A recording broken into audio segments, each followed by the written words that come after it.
Hello everyone et bienvenue dans Anglais facile avec Kae. Je suis Kae, votre guide pour maîtriser l'anglais de manière naturelle et efficace.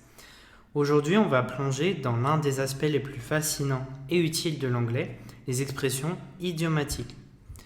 Vous savez, quand mes étudiants me disent qu'ils comprennent la grammaire et le vocabulaire, mais qu'ils ont du mal à suivre les conversations entre natifs, je sais exactement de quoi ils parlent. Le secret, ce sont ces petites expressions colorées qui donnent vie à la langue anglaise. Aujourd'hui, je vais vous présenter 5 expressions idiomatiques incontournables, vous expliquer leurs origines quand c'est intéressant, et surtout vous donner des exemples concrets pour les utiliser dès demain. Mais d'abord, pourquoi les expressions idiomatiques sont-elles si importantes ? C'est simple, elles sont partout. Dans les films, les séries, les conversations informelles, même dans le monde professionnel. Ne pas les connaître, c'est comme essayer de comprendre une plaisanterie dont on a raté la moitié. Mais attention, il ne s'agit pas de les apprendre par cœur comme des formules mathématiques. Il faut les comprendre, les sentir et surtout savoir quand et comment les utiliser naturellement. On part sur l'expression numéro 1, break the ice. Littéralement, ça veut dire casser la glace. Mais en réalité, ça signifie initier une conversation dans une situation où les gens ne se connaissent pas ou se sentent un peu mal à l'aise. L'origine est fascinante. Elle vient de l'époque où les navires devaient littéralement casser la glace pour passer dans les ports en hiver. Le premier navire qui cassait la glace facilitait le passage pour tous les autres. Exemple d'usage, let me break the ice by introducing myself. I'm Sarah and I'm new here. John told me a funny joke to break the ice at the beginning of the meeting. It's always awkward at parties until someone breaks the ice. Deuxième expression, hit the nail on the head. Ceci signifie dire exactement ce qu'il faut, identifier précisément le problème ou donner la bonne réponse. Cette expression vient du travail des charpentiers. Quand vous tapez exactement sur la tête du clou, il entre parfaitement dans le bois. Si vous ratez, vous tordez le clou ou vous vous frappez le doigt. Par exemple, you really hit the nail on the head when you said the problem was communication. The teacher hit the nail on the head with her explanation of the concept. I think you've hit the nail on the head. That's exactly what's wrong. Troisième expression, spill the beans, qui signifie révéler un secret, dire quelque chose qu'on n'était pas censé dire. L'origine probable vient de la Grèce antique, où on utilisait des haricots noirs et blancs pour voter. Et si quelqu'un renversait accidentellement le récipient et spill the beans, le vote secret était révélé. Exemple, come on, spill the beans. What did he say about the promotion? I wasn't supposed to tell you, but I'll spill the beans. They're planning a surprise party. She finally spilled the beans about why she was late every morning. Quatrième expression, bite the bullet. Ça signifie accepter de faire quelque chose de difficile ou de désagréable parce qu'il le faut. Cette expression a une origine médicale troublante. Pendant les opérations chirurgicales, avant l'anesthésie, on donnait parfois une balle en plomb au patient pour qu'il la morde pendant l'opération pour gérer la douleur. Exemple, I've been putting off going to the dentist, but I guess I need to bite the bullet. The company had to bite the bullet and lay off some employees. I know the conversation will be difficult, but we need to bite the bullet and talk about it. Enfin, piece of cake. Quelque chose de très facile à faire. Cette expression est plus récente, elle date des années 30, 1930.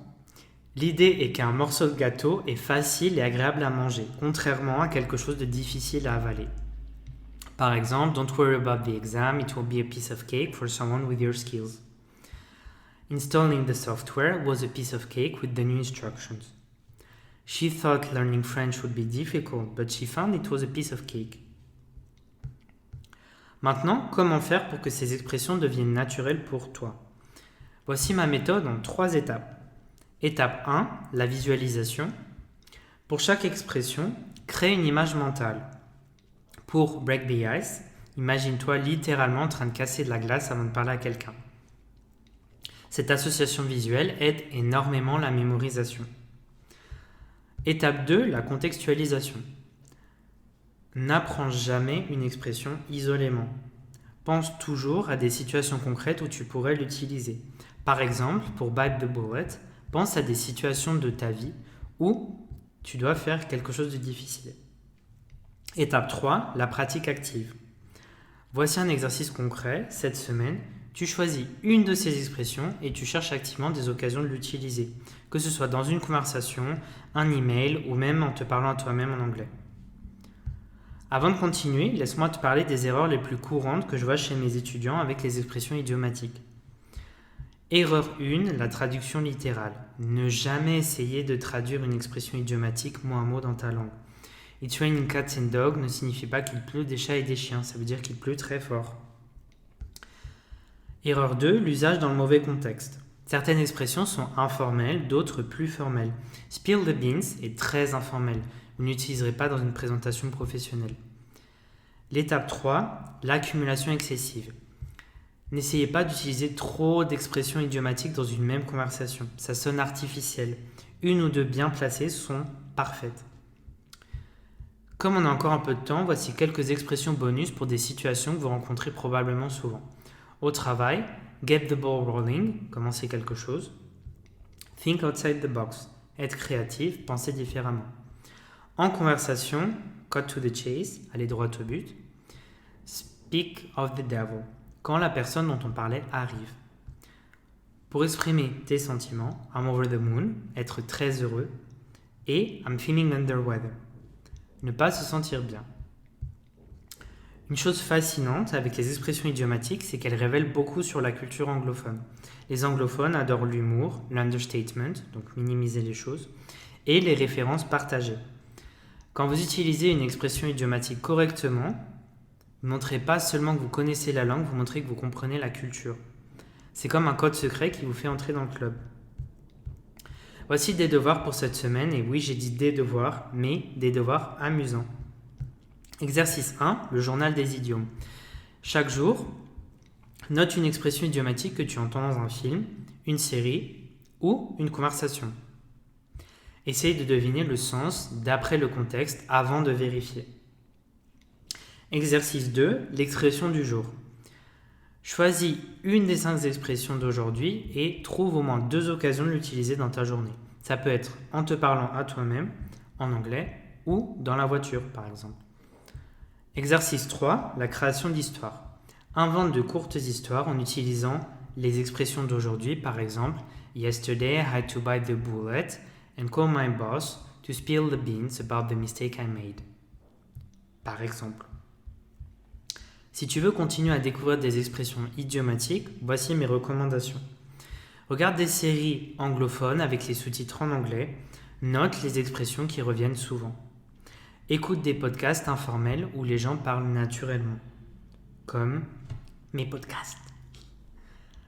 Rejoins des groupes de conversation en ligne où tu peux pratiquer dans un environnement bienveillant, comme la communauté que tu peux trouver sur écolehorizon.fr. Et continue à écouter ce podcast. Chaque semaine, on explore de nouveaux aspects de l'anglais pour t'aider à communiquer de manière plus naturelle et efficace. Donc, récapitulons 5 expressions d'aujourd'hui. Break the ice, initier une conversation. Hit the nail on the head, dire exactement ce qu'il faut. Spill the beans, révéler un secret. Bite the bullet, accepter de faire quelque chose de difficile. Piece of cake, quelque chose de très facile. Rappelle-toi, l'objectif n'est pas de tous les mémoriser aujourd'hui, mais de commencer à les reconnaître et à en utiliser quelques-uns naturellement. Les expressions idiomatiques, c'est comme les épices en cuisine. Utilisées avec parcimonie, elles donnent une saveur extraordinaire aux conversations. Utilisées en excès, elles peuvent gâcher le plat. Mon défi pour toi cette semaine, c'est utilise au moins 3 de ces expressions dans des conversations réelles. Et, si tu es courageux, envoie-moi un message avec une phrase utilisant ton expression préférée d'aujourd'hui. Merci d'avoir passé ce moment avec moi dans Anglais facile avec Kae. N'oublie pas, l'anglais c'est avant tout un outil de communication et de connexion. Plus tu le rends vivant et naturel et plus il t'ouvrira des portes. À la semaine prochaine pour de nouvelles découvertes linguistiques. Abonne-toi à ce podcast sur Instagram, participe au Speaking Club et à la communauté sur Telegram. Keep learning, keep practicing, and see you next time.